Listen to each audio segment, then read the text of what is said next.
I'm Samuel Ellis. I'm 28 years old. And my own mother told me that the greatest gift I could give my brother for his wedding was to vanish from the family forever. Before I tell you how a multimillion-dollar CEO showed up in the middle of that catastrophic wedding and changed my life with a single sentence, let me know where you're watching from in the comments. It's good to know you're out there. The sound of chaos is a strange thing. From the quiet of my car in the far corner of the parking lot, it was a muffled symphony of disaster.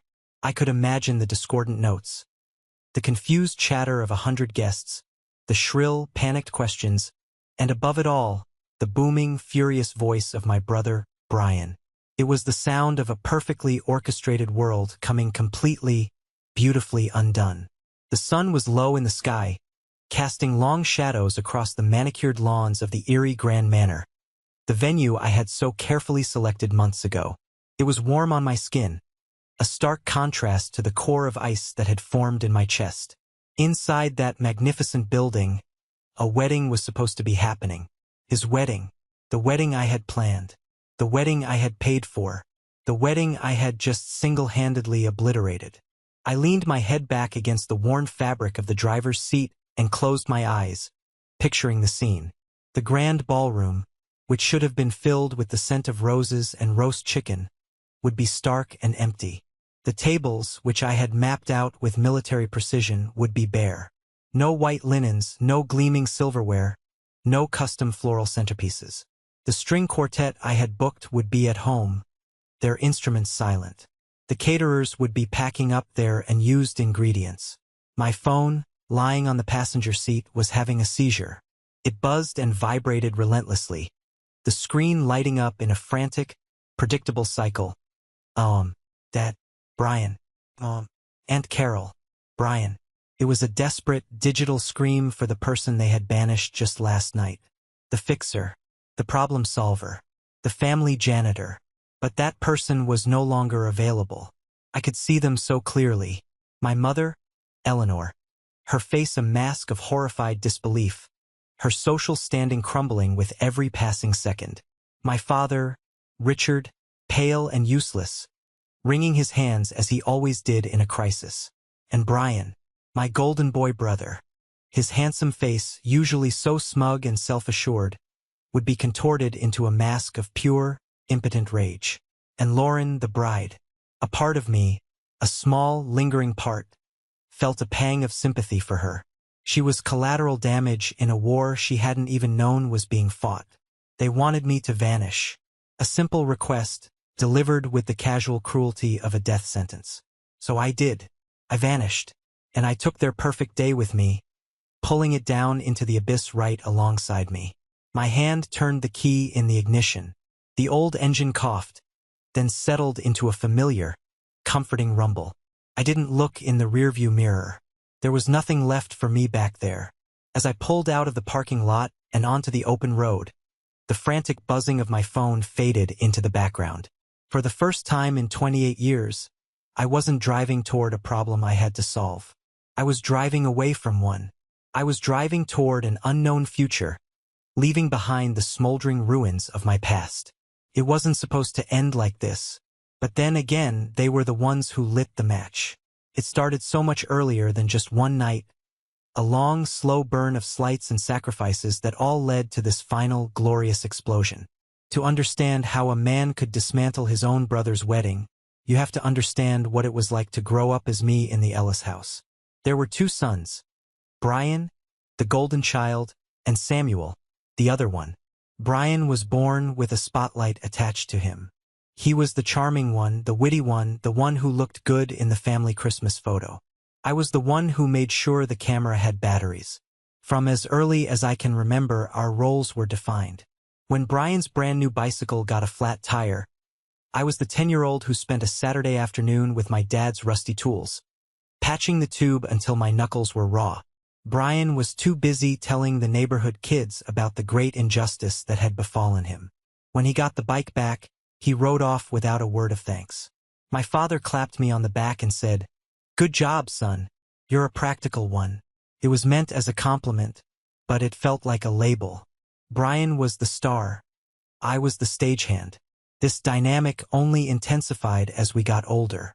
While Brian was out setting records on the football field or being elected class president, I was the one who discovered a passion for how things worked, not just bicycle tires but systems. Specifically, the teetering, often chaotic system of our family's business, Ellis Groceries. It was a decent little store, a fixture in our Erie, Pennsylvania community. My father ran it with his heart, but not always with his head. By the time I was 16, I was unofficially balancing the books, creating the weekly staff schedules, and figuring out why the produce was spoiling a day faster than it should. I remember one brutal winter when I was in college, home for Christmas break. A blizzard hit, burying the town in 3 feet of snow. The power went out.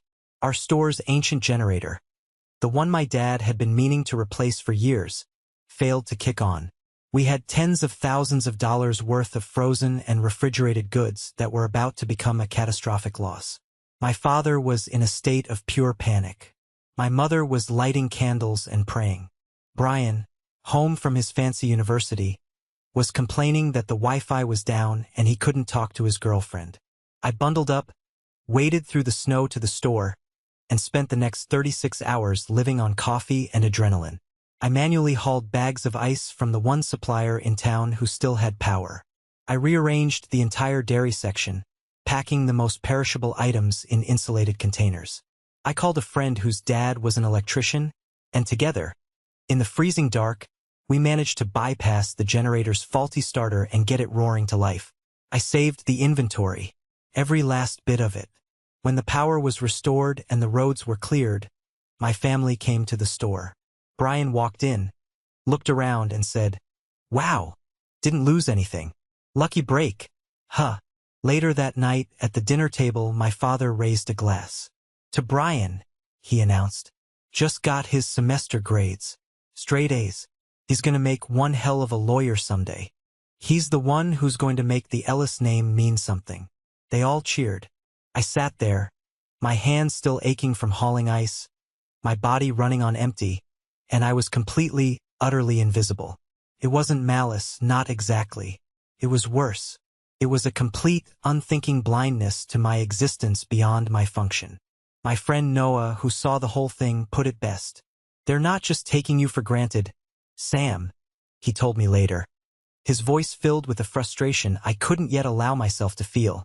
"They've built their entire family reality around the idea that Brian is the asset and you are the utility. And you just keep paying the bill." I just shrugged it off as always. They were my family. What else was I supposed to do? By the time I was 25, I had managed to build a small, respectable life for myself, separate from the gravitational pull of my family. I had taken my knack for systems and turned it into a freelance marketing career. I was good at it. I found a niche helping struggling small businesses in the tri-state area find their footing. I could walk into a failing bakery or a forgotten hardware store and see the potential, the story they weren't telling. I'd build them a new website, run a targeted social media campaign, and get people walking through their doors again. It was fulfilling work. It was mine. Then came the opportunity that was supposed to be my big break. Vance Corporation, a national grocery chain, was launching a massive regional initiative. They wanted to partner with local farms and producers, and they needed a marketing strategist who understood that world, someone who could bridge the gap between corporate and community. It was a dream job. The contract was for $40,000, which to me at the time might as well have been $1 million.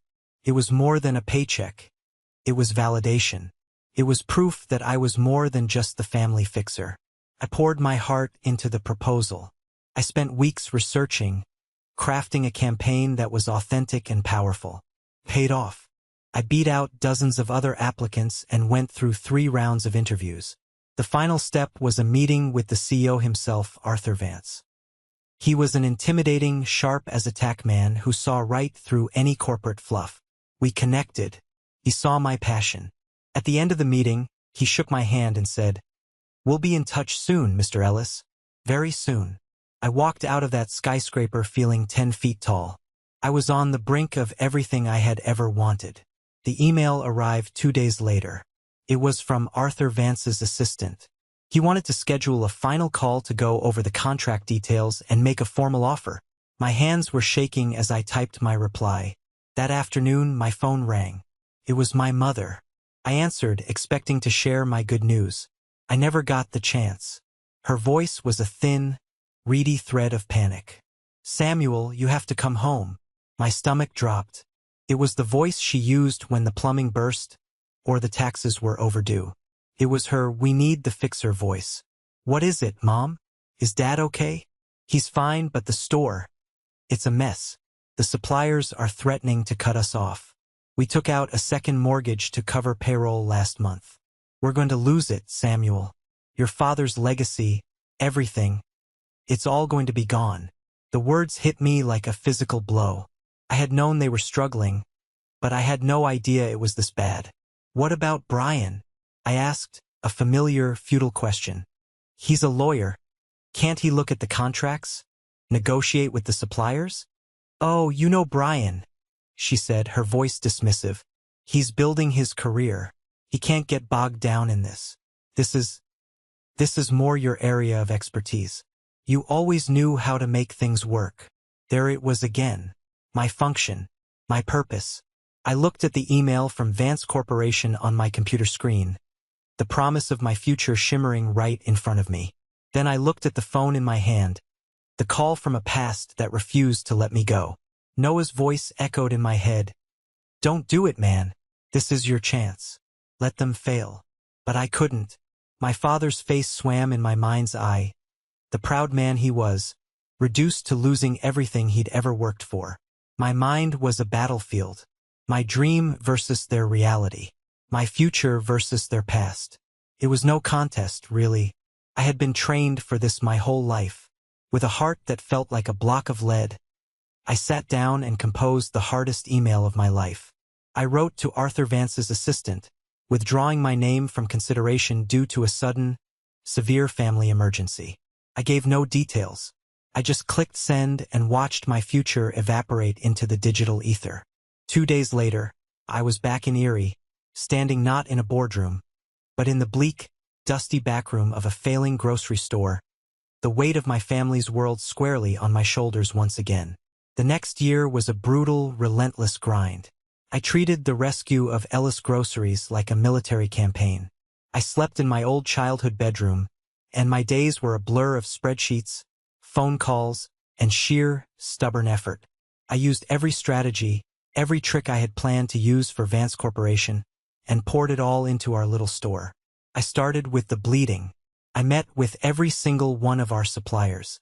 These were men my father had known for decades. But relationships don't pay the bills. I didn't go in with excuses.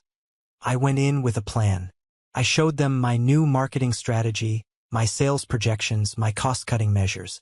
I was brutally honest about our situation, and I laid out a clear, step-by-step path back to solvency. I negotiated extended payment terms, smaller, more frequent orders to manage cash flow, and in some cases, consignment deals.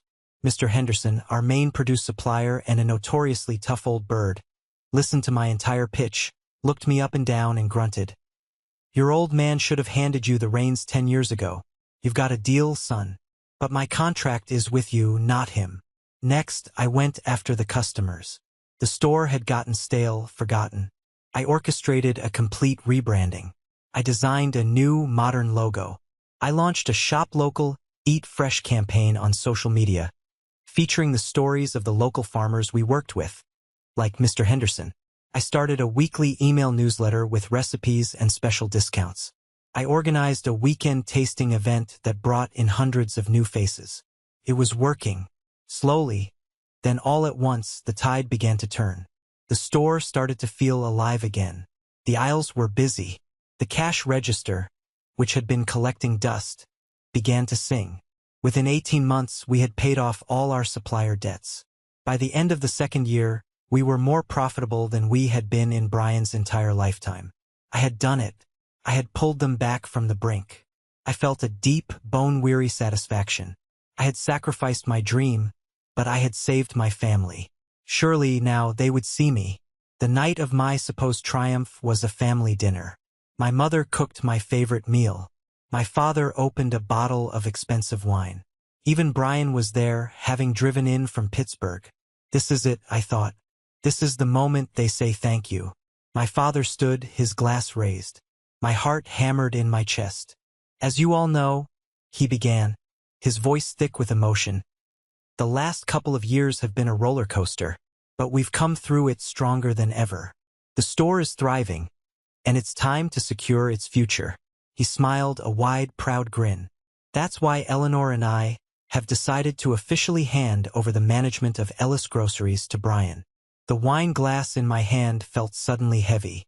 The air rushed from my lungs. I must have misheard. I looked around the table. My mother was beaming. My Aunt Carol was clapping her hands together softly. And Brian was looking magnanimous, like a king accepting his rightful crown. What? The word was a croak. It's the logical choice, Samuel, my mother said gently, as if explaining something to a slow child. Brian has the education, the legal background. He sees the big picture. Running a business is about more than just stocking shelves. The insult was so profound, so dismissive, it left me speechless. Brian leaned forward, a condescending smile playing on his lips. He patted my hand. You did a good job, Sammy. Really, you held down the fort. But it's time for a real professional to take over. Don't you worry, he added, as if granting a great favor. You can keep handling the day-to-day operations. You're great at that. I looked at my father, pleading with my eyes. He just shrugged, a slight, uncomfortable twitch of his shoulders. It's for the best, son. Brian will elevate the family name. They hadn't just given him the credit. They had, in their minds, completely invalidated my contribution. I wasn't the architect of the success. I was just the hired help who had kept the lights on until the real boss arrived.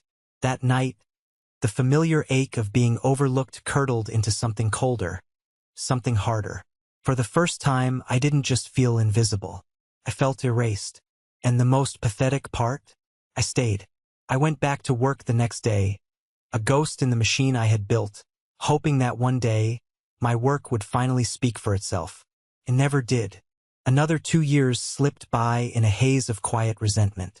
I ran the store, managing inventory, staff, and suppliers with a quiet efficiency that made Brian look like a genius. He would breeze in on a Friday afternoon, clap a few employees on the back, sign some checks, and then take credit for the week's record sales in his report to my parents. I was his ghostwriter, his secret weapon, and he treated me with the casual disregard one might show a particularly useful piece of office equipment. Then came the announcement that sent a ripple of excitement through the family. Brian was engaged. His fiancée, Lauren Vance, was a genuinely sweet girl from a prominent family. Her only flaw, as far as I could see, was her complete inability to see Brian for the egotistical parasite he was.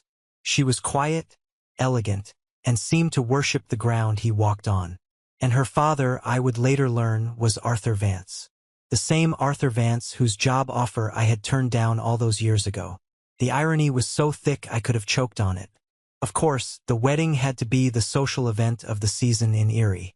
It was a chance for my parents to show off their successful son and his beautiful, well-connected bride. And, in a move of stunning, almost comical predictability, they turned to me to make it happen. Samuel, darling, my mother said, cornering me in the dairy aisle one Tuesday, you simply must plan the wedding. You're the only one with the head for details and budgets. Brian is far too busy with the firm, and Lauren's family is handling the rehearsal dinner. It would be such a tremendous help. It was the same old song. Too important for the work, but happy to take the glory. A sane person would have laughed in her face. A sane person would have told her to hire a professional. But a small, stupid, stubbornly hopeful part of me saw this as a final chance. Maybe this time it would be different. This wasn't about the store. This was a personal family event. If I could execute this flawlessly, if I could give Brian and his bride the perfect day, then they would have no choice but to acknowledge me, to thank me, to finally see me. So I said yes. I'd be honored, Mom. The lie tasted like ash in my mouth. I approached the task like a business project. I created spreadsheets. I made timelines. I researched vendors with the tenacity of a detective. I sat down with Brian and Lauren to understand their vision, which mostly consisted of Brian pointing at pictures in glossy magazines and saying, "I want that." The budget was the first hurdle. My parents magnanimously offered $15,000. It was a generous amount, but not nearly enough for the kind of statement wedding Brian had in his head. The initial quotes were coming in closer to $30,000. When I presented this reality to them, my father balked and Brian scoffed. "Well, figure it out, Sam," Brian said, as if I could magically pull money from thin air. And so, in a moment of utter self-destructive insanity, I made the fatal error. "I'll cover the difference," I heard myself say. "I have some savings. I'll put in $10,000. Consider it my wedding gift." The relief on their faces was immediate and absolute. Brian clapped me on the back. "See? I knew you'd handle it, little brother. You always do." That $10,000 was everything I had. It was my escape Erie fund, the nest egg I had been slowly rebuilding since the Vance Corporation fiasco, and I was lighting it on fire to throw a party for the brother who had stolen my career. With the budget settled, I went to work, and I was damn good at it. I found a breathtaking historic manor that had a last-minute cancellation. I negotiated a brilliant package deal with a caterer that included the cake and an open bar. I found a photographer with an artist's eye and a band that could get even my father on the dance floor. Every contract was scrutinized, every deposit paid promptly from my dwindling bank account. I had it all locked down. A champagne wedding on a beer budget. I presented the final, detailed plan to the family. It was perfect, elegant, impressive, and not a single dollar over our agreed-upon total. For a brief, shining moment, everyone was happy. Lauren was thrilled. My parents were proud. Even Brian seemed genuinely impressed. "Wow, Sam," he said. "This is actually perfect." That single word of praise was like a drug. It fed the desperate, starving part of my soul. I let myself believe that this time, things would be different. This time, my sacrifice would be worth it. The fragile piece of the perfect plan lasted for exactly 4 days. The first tremor that signaled the coming earthquake was, predictably, my Aunt Carol. She was my father's sister, a woman whose entire personality was built on a foundation of snobbery and one-upmanship. She came for Sunday dinner, listened to my detailed wedding plans with a pursed-lipped smile, and then proceeded to dismantle them, piece by piece. "A local band?" she said, her voice dripping with condescension as she sipped her wine. "Oh, Eleanor, no. That's a bit quaint. For a wedding of this caliber, for a man of Brian's professional standing, you need something more sophisticated." I was just at a fundraiser in Pittsburgh, and they had a string quartet. It was absolutely divine. So much more class. I saw the flicker in Brian's eyes. A seed had been planted. "A string quartet does sound pretty amazing," he mused, looking at me. "Brian, the band is already booked and the deposit is paid," I said, keeping my voice even. "A string quartet of the kind she's talking about would cost at least $5,000. It's not in the budget." "Oh, Samuel, don't be such a stick in the mud," my mother chided instantly. "This is his wedding day. A little extra for some elegance is worth it. Just make it work." "Make it work" became the soundtrack to my personal hell for the next 2 months. It was the answer to every ludicrous, budget-busting demand that followed. After the string quartet came the flowers. The beautiful, locally sourced arrangements I had planned were suddenly deemed common. Brian, after a conversation with Aunt Carol about a society wedding she'd read about, decided he absolutely had to have white orchids. Flown in from Hawaii. "It's about the aesthetic, Sam," he explained, as if I were a simpleton. "It's a look. It's prestige. It's also $3,000 for flowers that will be dead in a day," I countered, my voice tight. "And the carbon footprint is insane. Don't ruin your brother's vision with your politics," my father grumbled from behind his newspaper. "Just make it work." The demands snowballed into an avalanche of entitlement. Lauren, bless her heart, would occasionally protest, saying, "Oh, Brian, that sounds like a lot." But she would immediately fold the second he applied any pressure. He wanted a custom ice sculpture of their initials. He wanted a vintage Rolls-Royce for their arrival. He wanted a celebrity DJ from Cleveland to take over after the quaint local band finished their set. Each new demand was a battle. I would present the cost, the logistical nightmare, the simple fact that the money was not there. And each time, I would be met with the same wall of indignation. "Why are you making this so difficult?" my mother would ask, her face a mask of disappointment. "It's like you want my wedding to be second-rate," Brian would accuse, his voice filled with venom. "Are you that jealous of my happiness?" The accusation of jealousy was the knife they twisted most often. It was their go-to explanation for my fiscal responsibility. They couldn't conceive of the idea that I was simply trying to adhere to the budget we had all agreed on. In their minds, my practicality was a personal attack, a manifestation of my deep-seated resentment of his success. The irony was, they were the ones creating the resentment with every single entitled demand. I was exhausted. I was working 60-hour weeks at the store to make Brian look good, and spending every spare moment fighting with him about his wedding.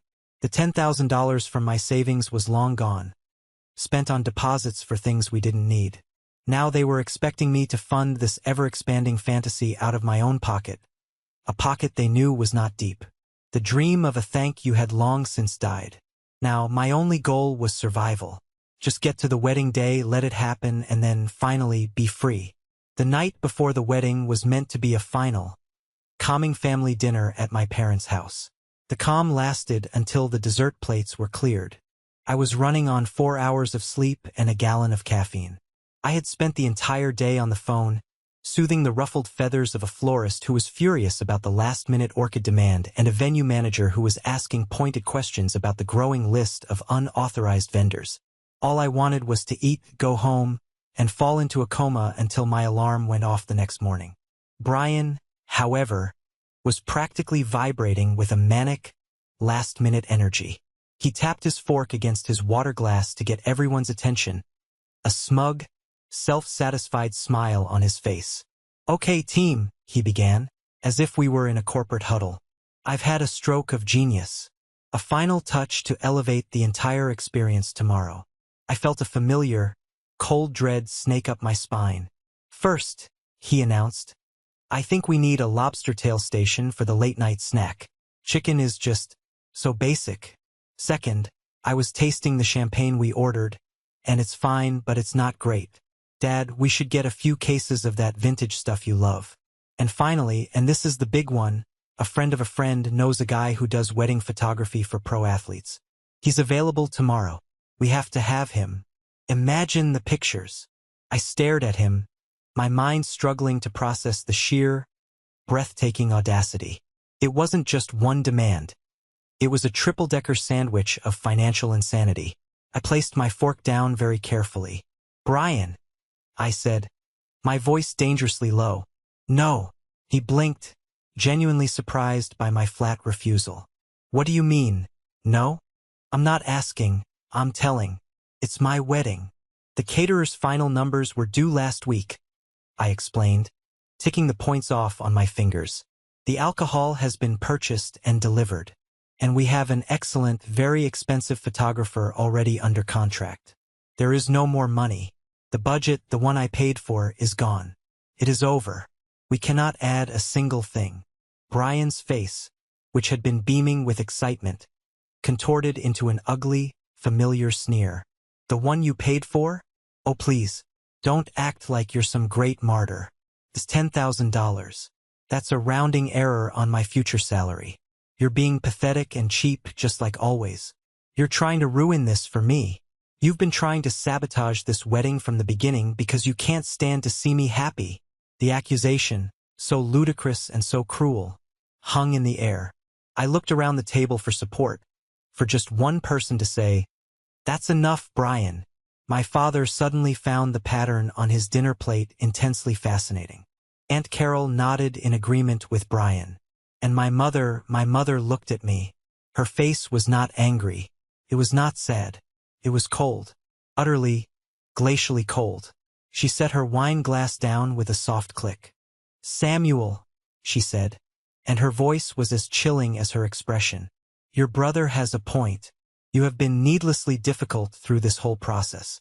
Honestly, at this point, the greatest gift you could give your brother for his wedding is you vanishing from this family. Forever. The world stopped. The cheerful ticking of the grandfather clock in the hall seemed to grow louder, marking the seconds of my own execution. Vanishing. Forever. It wasn't a threat. It wasn't an insult hurled in the heat of the moment. It was a calculated statement of my worth. 0. It was a severance package for 28 years of service. Something inside me, the part that had spent a lifetime absorbing blows, swallowing insults, and hoping for praise, didn't just break. It turned to dust and blew away. And in its place was a vast, silent, and terrifying emptiness. I didn't argue. I didn't defend myself. I didn't cry. I slowly, deliberately, pushed my chair back from the table. I stood up. I looked at each of their faces. Brian's triumphant smirk, my father's cowardice, my mother's icy dismissal. I didn't say a single word. I turned my back on them, walked out of the dining room, down the hall, and out the front door into the cool night air. The click of the door closing behind me was the last sound I ever wanted to hear from that house. It was the sound of a final, irrevocable full stop. The inside of my car was a sanctuary of silence. I didn't turn on the radio. I didn't know where I was going. I just drove. The familiar streets of my hometown unspooled before me like a movie I had seen too many times. Every corner held a memory, and tonight, every memory was tainted. There was the park where I scraped my knee and my dad carried me home. There was the movie theater where I'd taken my first date.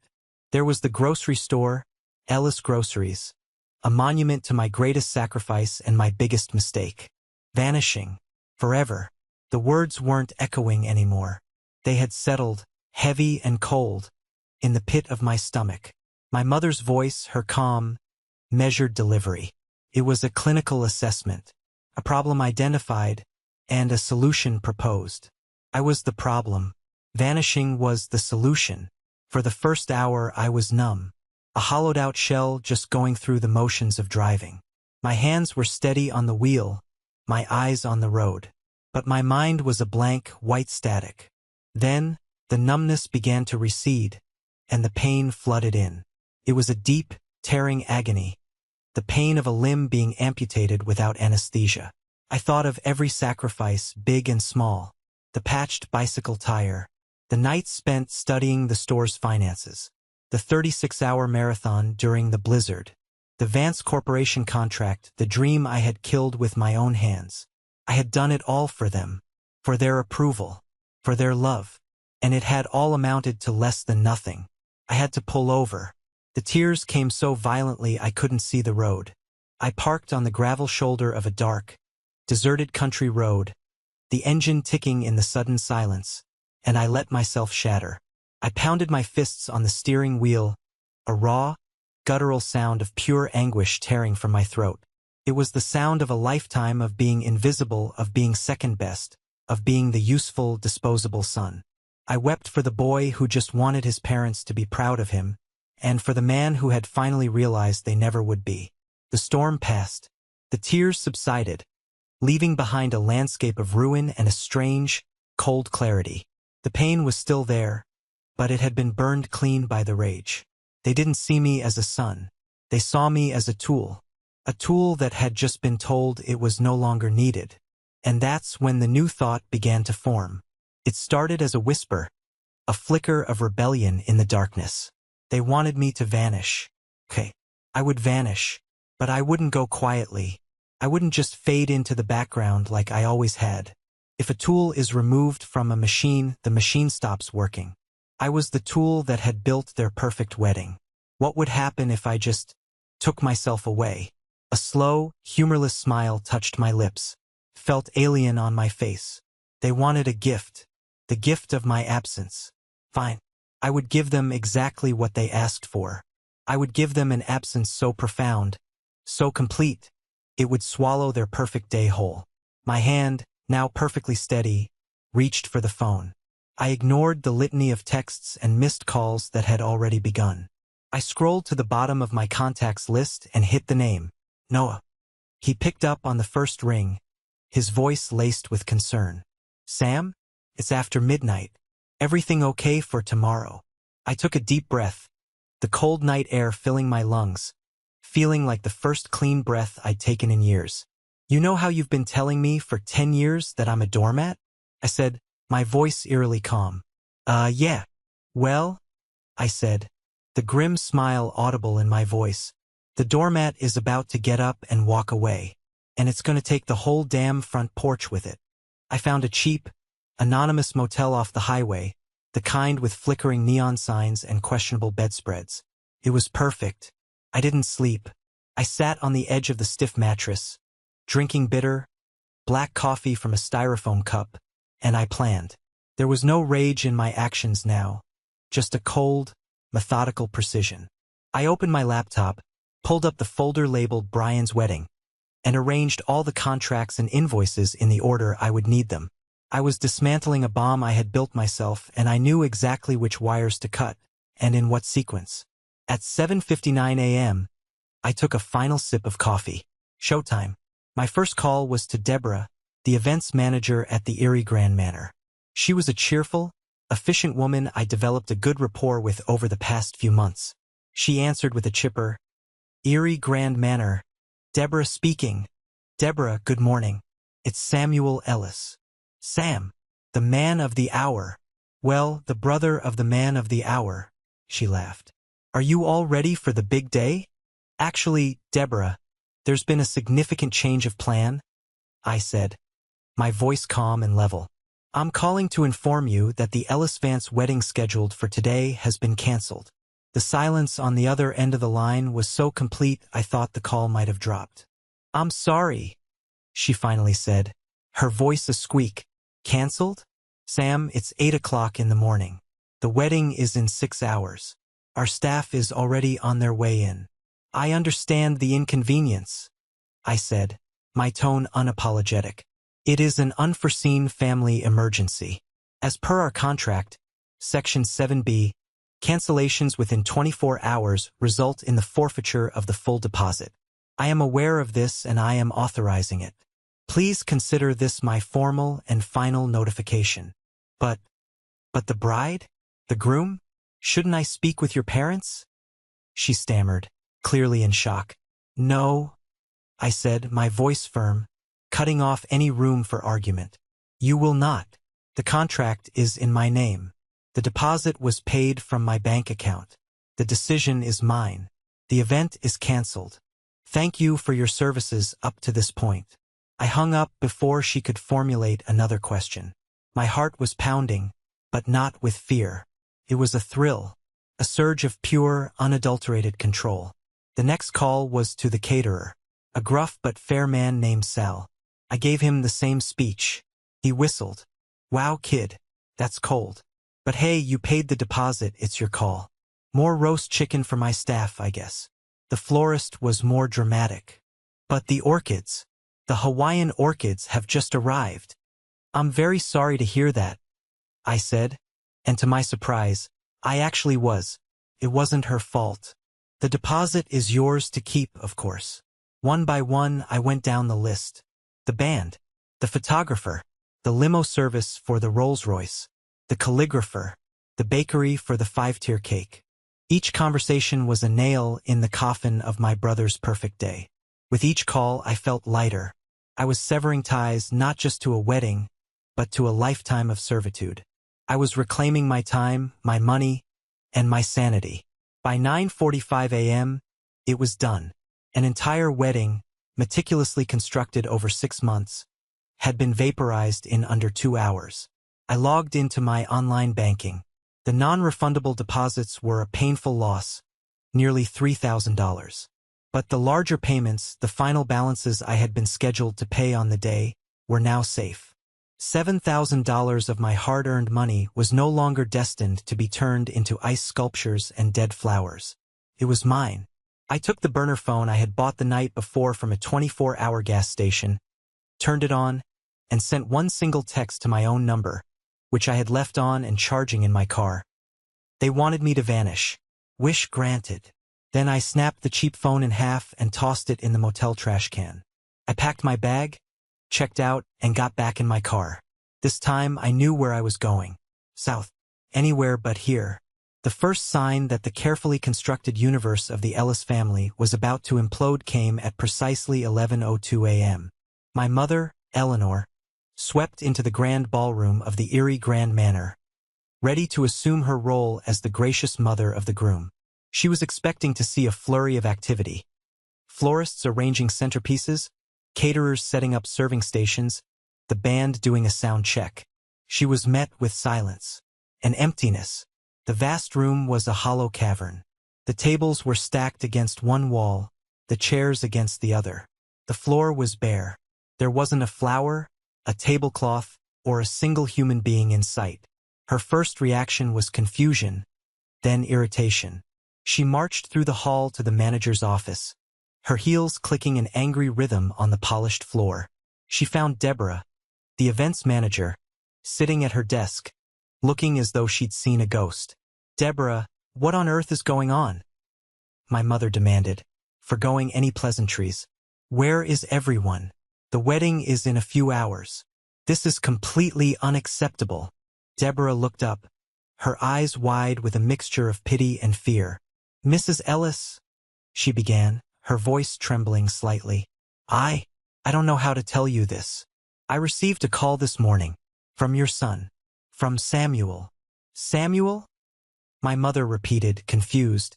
"What does he have to do with this?" "He canceled, Mrs. Ellis," Deborah said, the words tumbling out in a rush. "He canceled the entire event. He was very specific. He cited the contract. He said it was a family emergency." My mother stared at her, her mind refusing to process the information. "Canceled? That's impossible. It's a joke. It must be some kind of horrible, childish prank. He wouldn't dare." She fumbled for her phone, her hands shaking. "I'll call him right now and sort this out." But the call went straight to voicemail. So did the next one. And the one after that. By the time my father and Brian arrived at noon, my mother was in a full-blown panic. Brian walked in, beaming, ready to inspect his kingdom, and was met with the sight of his mother pacing frantically in an empty room. "What's going on?" he asked, his smile faltering. "Why isn't anything set up?" "It's Sam," my father said, his face grim. He'd been on his own phone trying to reach the caterer. "He did this. He called every single vendor and canceled. Sal said he was calm as a cucumber, told him to keep the deposit and that the wedding was off." "He what?" The roar that erupted from Brian's chest was primal. It was the sound of a golden god discovering he was mortal after all. "That little bastard. That insignificant little worm. How dare he? I'll ruin him. I'll have his job. I'll get him disbarred." "He doesn't have a job to lose, and he's not a lawyer," my father reminded him numbly. The first guests began to arrive shortly after 2 o'clock, walking into a scene of utter chaos. Instead of champagne and classical music, they were met with the sight of the groom, red-faced and screaming into his phone, the mother of the groom weeping in a corner, and the father of the groom looking utterly helpless. And then they saw the bride. Lauren was standing by a window, a statue of frozen horror, her perfect makeup ruined by silent tears. Her dream day had turned into a public spectacle of humiliation. The whispers started immediately, spreading through the arriving crowd like a virus. "What happened? Did he get left at the altar? I heard they couldn't afford it. Someone said the brother had a breakdown." Brian, in his rage, made everything worse. He tried to bully the venue staff into action. "I don't care what my brother said. I'm the groom. Get some tables out here. Order pizzas. Do something." Deborah, her patience finally exhausted, confronted him. "Sir, your family's contract was with your brother. He canceled it. As of 8:05 this morning, you have no event booked here. Frankly, you and your guests are trespassing. I'm going to have to ask you to leave." The words hung in the air, a final, brutal humiliation. The wedding wasn't just ruined. It had been legally and officially erased from existence. My family, who had worshipped at the altar of appearances their entire lives, were now the stars of the most mortifying social disaster Erie had seen in decades. And the person they had told to vanish had done just that, leaving behind a black hole that had consumed their entire world. Into this vortex of chaos and humiliation, a long, black limousine glided to a silent stop at the manor's entrance. The chauffeur, looking crisp and professional, opened the rear door. A man in a flawlessly tailored charcoal suit stepped out. He was in his late 50s, with a commanding presence and an air of authority that made people instinctively stand up straighter. It was Arthur Vance, the CEO of Vance Corporation, and, more importantly, the father of the bride. He strode into the lobby, his sharp eyes taking in the entire disaster in a single sweeping glance. He saw the bewildered guests whispering in clumps. He saw my weeping mother and my shell-shocked father. He saw Brian, who was still sputtering with rage. And he saw his daughter, Lauren, standing alone, a tragic figure in white. His face remained impassive, but his voice, when he spoke, cut through the noise like a shard of ice. "Lauren, can someone please explain to me what in the hell is going on?" Lauren ran to him, her composure finally shattering into 1,000 pieces as she collapsed into his arms. "Daddy, it's a nightmare," she sobbed. "Everything's gone. Sam, Brian's brother, he canceled everything this morning. They had a fight last night." Brian, seeing a powerful potential ally, immediately rushed over, shifting into his most earnest and victimized persona. "Mr. Vance, thank God you're here. This is all my brother's doing. He's deeply unstable, sir, consumed by jealousy. He's done this purely to sabotage my happiness and embarrass our family." My father, seeing his cue, chimed in. "It's true, Arthur. The boy has always been difficult. We are mortified that you and your family have been dragged into this. We will handle him, I assure you." Arthur Vance listened, his gaze unblinking. He held his daughter, gently stroking her hair, but his eyes were fixed on my family. He let the silence stretch, his lack of response more unnerving than any outburst would have been. Finally, he looked down at Lauren. "A fight?" he asked softly. "What was the fight about?" Lauren, finding strength in her father's presence, took a shaky breath. "It was about money," she said, her voice growing stronger. "Brian wanted to add more things to the wedding, expensive things. Sam said he couldn't. He said he had already spent $10,000 of his own money. Then his mother." Lauren looked at my mother with a flash of anger. She told him that the best gift he could give Brian was to vanish from the family forever. The ugly words, repeated in the quiet hall, seemed to suck all the air out of the room. The remaining guests stared, mouths agape. Arthur Vance's expression hardened. A flicker of something, disgust, perhaps, crossed his face. He looked at Brian, then at my parents. He seemed to be studying them, dissecting them with his gaze. Then, a look of dawning recognition. "Samuel," he said slowly, testing the name. "Samuel Ellis. I know that name." He turned his full attention to my father. "Richard, let me ask you something. Do you have any idea who your other son really is?" My father looked utterly bewildered. "What are you talking about, Arthur? He's a good boy. He helps out at our grocery store." Arthur let out a short, sharp bark of a laugh. It was a sound of pure contempt. "No, your son, Samuel, is the marketing prodigy who nearly landed a major contract with my company years ago. I interviewed him myself. He had more talent and insight in his little finger than most of my senior staff have in their whole bodies. He withdrew at the last minute because of a family emergency. I see now what that emergency was. He was coming home to save your asses." He took a step forward, his voice dropping to a low, dangerous tone that was more intimidating than any shout. "You had a racehorse in your stable, and you were treating it like a plow mule. You were so blinded by the cheap shine of this one," he gestured dismissively at Brian, "that you couldn't see the pure gold standing right next to you." He let the words hang in the air, a public indictment of their life's greatest failure.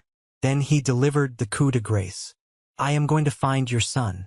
And when I do, I'm not just going to offer him a job. I'm going to offer him a promotion to a senior role in my company, with a salary that will make his brothers look like a joke. I'm going to give him the career and the respect that you were too ignorant and too cruel to give him yourselves." He looked at Brian, his eyes filled with a chilling finality. "Congratulations, son. You got your wish. Your brother has vanished. And in doing so, he has exposed you all for the pathetic, short-sighted fools you truly are." CTA. This was the moment that changed everything. The moment I finally took back control of my own life. Thank you for sticking with me this far. You guys are amazing. If you could, please hit that like button and comment the number 1 down below, just so I know you've been on this journey with me. It doesn't just help more people find this story. It lets me know that my experiences mean something to someone out there. Your support is the biggest motivation for me to keep sharing the rest of my journey. The fallout from Arthur Vance's verbal detonation was swift and absolute. He didn't wait for a response. He simply put a protective arm around his daughter and guided her through the stunned crowd and out of the manor. As they passed one of the bare tables, Lauren paused. With a quiet, deliberate movement, she twisted the large diamond engagement ring from her finger and placed it on the polished wood. It glittered under the chandeliers, a lonely, expensive monument to a future that would never happen. A quiet, final divorce from the whole Ellis clan. The departure of the Vances was like pulling the plug on a life support machine. The last vestiges of hope for salvaging the day, or their reputation, died. The remaining guests, now armed with the full, juicy story, began to flee as if escaping a burning building. They left in a torrent of whispers, eager to spread the tale of the Ellis family's spectacular implosion. Left alone in the echoing hall, my family finally crumbled. My mother collapsed into a chair, her sobs now loud and ugly. My father just stood there, looking old and shrunken, his face the color of ash. Brian, however, was a volcano of rage. His humiliation was so complete, so public, that it could only be expressed through violence. He let out a wordless scream and kicked a decorative urn, sending it crashing to the floor where it shattered into 100 pieces. "This is all his fault," he shrieked, his voice cracking. "He'll pay for this. I'll find him. He thinks he can run to Vance? I'll tell them what he is. I'll destroy him." Later that night, fueled by whiskey and self-pity, Brian made his final, fatal mistake. He logged onto the Erie Community Web Forum, a place usually reserved for discussing lost pets and local bake sales, and he unleashed a torrent of vitriol. He wrote a long, self-serving post, painting me as a deranged, mentally ill monster who had meticulously planned the destruction of his wedding out of a lifetime of bitter jealousy. He played the victim card with the skill of a seasoned actor, hoping to win the sympathy of the town. For about an hour, it seemed to work. A few of their close friends and relatives posted supportive comments. "That's monstrous. We're so sorry, Brian. Your brother needs professional help." But then the eyewitnesses began to log on. One of Lauren's bridesmaids was the first. She wrote a calm, detailed account of the fight she had overheard the night before, including my mother's vanishing comment. Then another guest commented, "I was there. I heard what Mr. Vance said. Brian's brother saved their business, and they treated him like dirt." Soon, a floodgate opened. Story after story poured in, from former employees of the grocery store, from neighbors, from old high school classmates. They told stories of my long hours, of Brian's arrogance, of my parents' blatant favoritism. Brian's attempt to control the narrative had backfired spectacularly. He hadn't just started a fire, he'd thrown gasoline on it. By morning, the post had become the hottest topic in town. The Ellis family name wasn't just mud. It was radioactive. Hundreds of miles south, in a nondescript motel room in North Carolina, I was blissfully unaware of the digital firestorm I had created. I had spent the day driving, the steady hum of the highway a balm to my frayed soul. With every mile marker that passed, I felt the weight of my old life receding. I was exhausted, but it was a clean exhaustion, the feeling of having completed a long and arduous journey.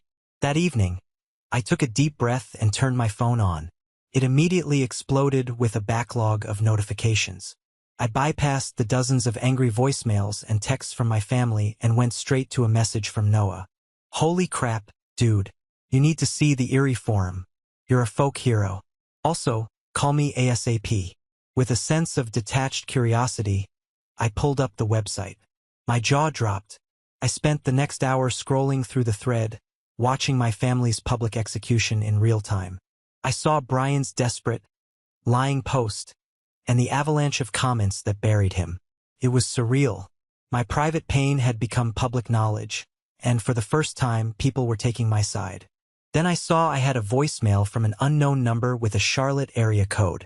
My heart skipped a beat. I pressed play. Mr. Ellis? Samuel? This is Arthur Vance. I hope this number is correct. Your friend Noah was kind enough to provide it. I meant what I said today. I have a business proposal I would very much like to discuss with you. Please, give me a call when you get a moment. His voice was exactly as I remembered it. Calm, direct, and radiating authority. It was the voice of a different world, a different future. As I was staring at the phone, another call came in. The caller ID read Dad. A part of me wanted to ignore it, to block the number and be done with it forever. But another part needed to hear it. I needed to know what they would say, now that their world was in ashes. I answered. The voice on the other end was not the booming, confident patriarch I knew. It was the thin, reedy voice of a defeated man. Samuel? Thank God. Where are you? Does it matter? I asked, my voice flat. Listen, son. He began, a pleading tone in his voice. You've made your point. You were angry. We understand. But this has gone too far. You've humiliated us. You need to come home now. We have to do damage control. You can release a statement, say you had a breakdown. We can fix this. The sheer, unmitigated gall of it left me breathless. Even now, after everything, his first instinct was to use me to fix the problem I had created in response to their abuse. Fix this, I said, a cold, humorless laugh escaping my lips. There is no this to fix. There is no we. You made that perfectly clear last night. I'm just giving you what you wanted. Don't be so dramatic, Samuel. This isn't just about us. It's about the family name, the inheritance. He trailed off, realizing how pathetic it sounded. The family name is your problem now, I said, my voice as cold and hard as steel. The inheritance is gone. Isn't it? And so am I. You told me to vanish. I'm taking your advice. This is the last time you will ever speak to me. Samuel, wait. Don't you dare hang up on me. I pressed the red icon on the screen, ending the call. Then, with a strange sense of ceremony, I blocked his number. Then my mother's. Then Brian's. Then Aunt Carol's. It was a digital massacre, a final, cleansing purge. The lines of communication were cut. The severance was complete. The phone call with Arthur Vance changed the trajectory of my life. He didn't just offer me a job, he offered me a lifeline. 2 days after our call, I was on a plane to Charlotte, North Carolina, for an in-person meeting. I walked into the Vance Corporation headquarters, a gleaming tower of glass and steel, feeling like an imposter.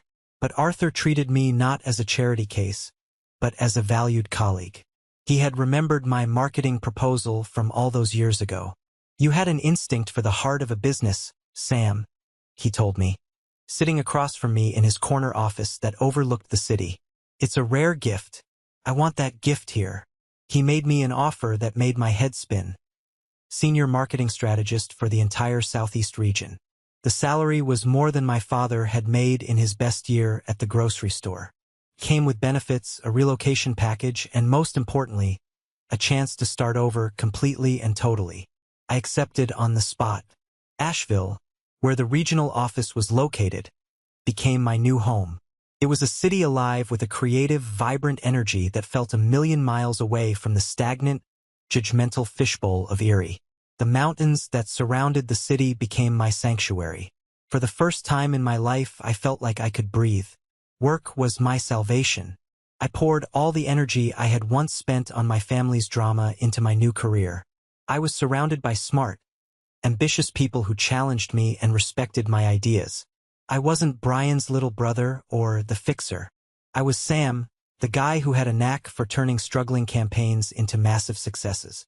Arthur became a mentor, taking me under his wing, teaching me the nuances of corporate strategy and, more importantly, how to value my own contributions.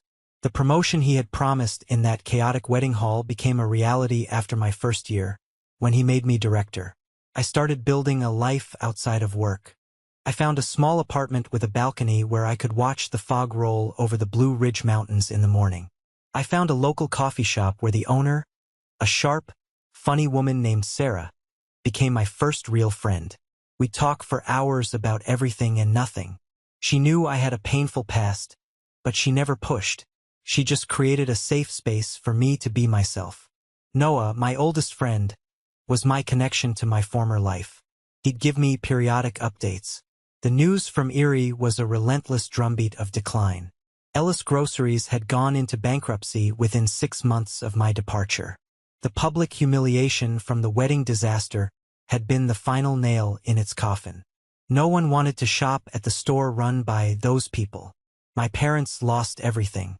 They had to sell their big house, the one they had been so proud of, to settle their debts. They moved into a cramped, depressing apartment complex across town. Brian's life had imploded even more spectacularly. After Lauren broke the engagement, his firm, embarrassed by the scandal, had quietly let him go. No other reputable firm in the area would touch him. The last Noah had heard, Brian was working at a local hardware store, a bitter, angry shell of the golden boy he had once been. Hearing this news didn't bring me the satisfaction I thought it might. There was no joy in their misery. There was just a profound, hollow sadness for the waste of it all. They had destroyed their lives, and nearly destroyed mine, in their worship of a false idol. But my sadness was distant now, like watching a sad movie about people I used to know. My life was here in Asheville in the clean mountain air. I was building something new, something that was entirely my own, from the ashes of the life they had burned down. Just as I began to feel truly settled, truly free, a piece of the past found its way to my new address. It was a letter, forwarded by Noah, with my mother's familiar, elegant handwriting on the envelope. My hands trembled as I held it.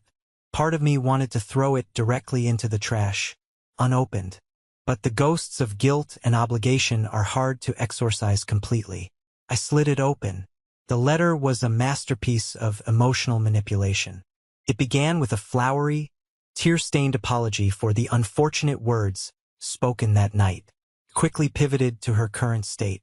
She wrote that she was terribly ill, a mysterious ailment, she called it, that the doctors couldn't seem to diagnose. She was weak. She was fading. She spent most of her days in bed. My father was lost, struggling to cope. Brian was a broken man, consumed by depression. Then came the hook. Her one final wish, the only thing that could bring her peace in her final days, was to see me, to look into my eyes and tell me how sorry she was, to heal the rift in our shattered family before it was too late. It was so perfectly crafted to prey on my oldest insecurities, my lifelong role as the caretaker. It sent a spear of guilt straight into my heart. What if it was true? What if she was really dying? Could I live with myself if I let her die alone, believing her son hated her? The old programming kicked in. The urge to fix, to soothe, to take away their pain was a powerful current, threatening to pull me back under. I was so conflicted that I took the letter to Sarah's coffee shop. I needed an outside perspective. She read it silently, her expression unreadable. When she finished, she folded it carefully and handed it back to me. "Sam," she said, her voice gentle but firm, "I'm not going to tell you what to do, but as an objective observer, this letter has more red flags than a communist parade." Mysterious ailment? Fading away? Healthy people don't talk like that. Desperate manipulators do. She's not asking for forgiveness. She's issuing a summons. Her words helped to clear some of the emotional fog. Later that day, I mentioned it to Arthur during one of our weekly check-ins. He listened intently, then leaned back in his chair. "Let me tell you a story, Sam," he said. "Early in my career, I had a business partner who screwed me over. A year later, he came back, full of apologies, claiming his company was on the verge of collapse and he needed my help to save it for his family. I almost fell for it. Then I did my due diligence. It turned out his company was fine. He just wanted my expertise to land a big contract he couldn't get on his own. He looked me straight in the eye. People show you who they are, Sam. It's our job to believe them the first time. The final piece of the puzzle, the one that obliterated any lingering doubt, arrived in my inbox that night. It was an email from Lauren Vance. We had exchanged a few polite messages over the past year, but this one was different. "Hi Sam," she wrote. "I hope you're doing well. I heard from a mutual acquaintance that your mother might be reaching out to you.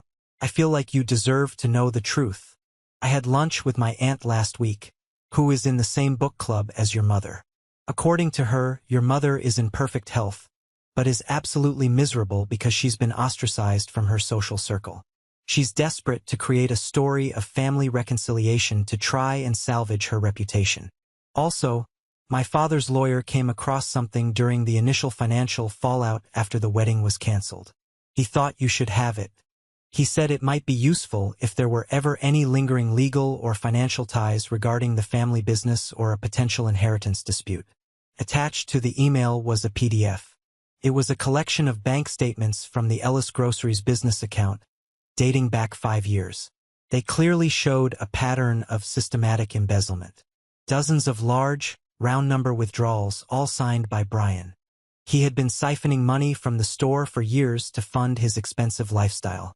The financial crisis that had destroyed my dream career wasn't just a result of mismanagement. It was felony theft, and my parents had known. They had covered for him, then called me home to unknowingly clean up the evidence and bail out their golden boy criminal. I stared at the screen, at the black and white proof of their ultimate betrayal. It was so much worse than I had ever imagined. The letter in my hand wasn't a plea for forgiveness. It was an accessory to a crime. I walked over to my shredder, fed the letter into the slot, and listened to the whining blades tear my mother's lies into 1,000 meaningless pieces. The last ghost of my past had finally been laid to rest. It's been 2 years now since that fateful day. My life in Asheville feels like the only real life I've ever had. The man who drove away from Erie in a haze of pain and rage feels like a character in a book I read a long time ago. I am happy. It's a quiet, steady kind of happiness, not the frantic, fleeting joy I used to chase. It's the peace that comes from building a life on a foundation of self-respect instead of the quicksand of others' approval. My work at Vance Corporation continues to be challenging and rewarding.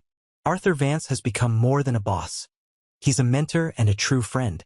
My friendships with Sarah and Noah are the cornerstones of my life. We've formed our own little family, one built on mutual respect, laughter, and showing up for each other, no questions asked. We spend holidays together, go on weekend hiking trips, and navigate the ups and downs of life as a team. I hear whispers about my old family from time to time through the grapevine. The stories are always sad and pathetic. My parents live like hermits, prisoners of the shame they brought upon themselves. Brian, I heard, finally lost his job at the hardware store and moved to another state, hoping to escape his reputation. They are all living in the wreckage of a world they burned down themselves. I feel a distant pity for them, but nothing more. They are no longer my burden to carry. I learned the hardest and most valuable lesson of my life. You cannot force people to value you. You can only choose to value yourself. Walking away from them wasn't an act of revenge. It was an act of survival. Vanishing from their lives was the only way I could finally become visible to myself. This morning, I was standing on the summit of a mountain trail, the cool, clean air filling my lungs. The sun was just beginning to rise, painting the whole world in shades of orange and pink. It was beautiful and it was peaceful. I pulled out my phone to capture the moment, and I saw a notification. A friend request on social media. The name was Eleanor Ellis. My mother. 2 years ago, that notification would have sent my heart into a frantic rhythm. It would have opened the floodgates of guilt, anger, and turmoil.